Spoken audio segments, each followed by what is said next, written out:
All right, what's up, everybody? So check it out. Changing the brakes on my Gladiator, and I just got a few tips I want to show y'all, some things to keep in mind. I'm not going to insult anybody's intelligence because I know everybody's been changing brakes since the 1800s. Maybe not that long, but you got what I'm saying. I know y'all been changing brakes for a minute. Don't want to insult anybody's intelligence, but sometimes there are some things that are different from vehicle to vehicle. So I'm going to just point out a few tips and end this thing, because you know I don't like to hold y'all up from y'all busy day. So check this out. When you're changing brakes on these Gladiators, keep in mind that even though you're on the same rotor, the pads are different. And let me show you what I mean. So if you look at the brakes, and I have the Powerstops Extreme for off-roading and towing, if you look at them, they're different. You see one with a notch up top, one with a notch up on the bottom, and then you see here where there's two notches on the outer edge. Well, if you look up here on the rotor, there you go. The one with the notch up and down just like that right there, go on the outside, and the other one goes on the inside. And it's made like that because this sits in between the outside of the caliper, and on this one, the piston itself sits right in there. That way everything fits perfect and it does what it's supposed to do. And Powerstop also supplies you with more clips, so you can replace the clips there. That's your first tip. When you take your brake pads off your rotor, always inspect your rotor surface for damage, any deep gouges, anything, in case you might have ran it down to the metal and it started cutting into your rotor, because then you might have to replace the rotors. But make sure you always check that for any damage. Mine's got that Carolina mud all over it from 2 or 3 years ago. Try to get it off, doesn't matter. It's still good to go. So make sure that's something that you inspect when you're doing your brake pads. Tip number 2. If you ever plan on doing any kind of mechanic work or anything on any vehicle, you should always keep you a couple good torque wrenches around. I got 3 of them. I got one that's a 1/4 inch, one 3/8, and one 1/2 inch, and I like to keep them around so I can pretty much torque anything, because I'm a torque guy.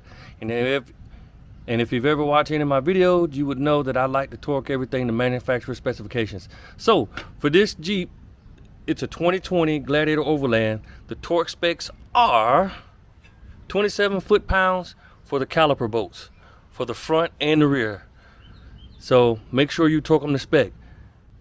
Keep in mind, for the beginners, those are 10mm bolts for the rear.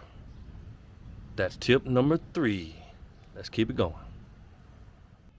Now the front is no different than the rear. Check the rotor for damage, any scratches, deep gouges, anything, in case you have to replace it.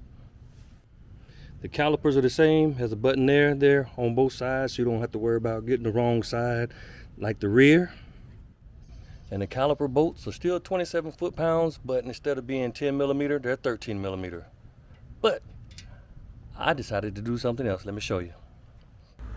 Now when I got the Powerstop brake pads, I also decided to get the Powerstop rotors. Same diameter, only difference is they're cross-drilled and they're slotted. I wanted to get the ones for the back, but everybody seems to be out of them, so no big deal. We're gonna roll with it. I apologize, y'all. I said I was gonna make this video short and throw a few tips out, but I really have no clue what tip we on right now. 4, 5, 6, something like that. Doesn't matter. Anyway, I'm gonna keep pointing them out, so check it out. So if you're like me and you decided to change the rotor, a couple things I want to point out is that the rotor set screw is 15 foot-pounds, and both of the caliper bolts are 144 foot-pounds. Now when you take these clips out, keep in mind how they go back in, and make sure this part is facing outward on all 4. But to be honest, you can't put them in backwards anyway, because it'll stick in so far that it'll hit the rotor, so you can't make that mistake. Just keep that in mind. Tip number, I have no idea what tip we on. One of them. Let's keep going. There you go. Brand new Powerstop rotor and brake pads on the front, and brand new Powerstop brake pads on the back. Well, that's it, y'all. I got the brake pads on, I got the rotors on, everything all tightened down, torqued down. I'm good to go.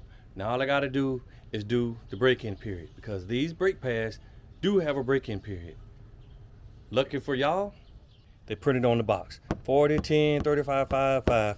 Just as simple as that. So once again, apologize for taking up too much of y'all time. And like I said in the beginning, I didn't want to insult anybody's intelligence because I know there's probably 99% of y'all have changed y'all own brakes in the past. But I wanted to point out a few tips because like all vehicles, there might be that one little simple thing that's different from the last vehicle you worked on to this one that might make a difference in how your brakes or how anything else is functioning, like the brake pads in the rear on this thing. Now keep in mind the break-in period for these brakes are for the Powerstop Z36 brakes. They're the brakes that Powerstop has for towing, heavy duty use, off-roading and stuff like that. So that's what the break-in period for these are. They might be different for other brands, I don't know. I'm just giving you the ones on the Powerstop. And what I also want you to remember is that the torque specifications that I gave out to you was for a 2020 Jeep Gladiator. I know some of y'all got the Rubicon and the Mojave, and the torque specifications might be different for those because I know there's a lot of things different, and I know the year might make a difference because I know the TPMS changed later on in the years, and I know the Mojave has different steering knuckles than the rest of the Jeeps. So please always check the torque specifications for your vehicle because these are for a 2020 Jeep Gladiator. Oh, hold up, one more thing. If any of y'all out there are interested in getting the Powerstop Z36 truck and tow for your Jeep Gladiator, here are the model numbers. 2233 and 1589 for the front and rear brake pads.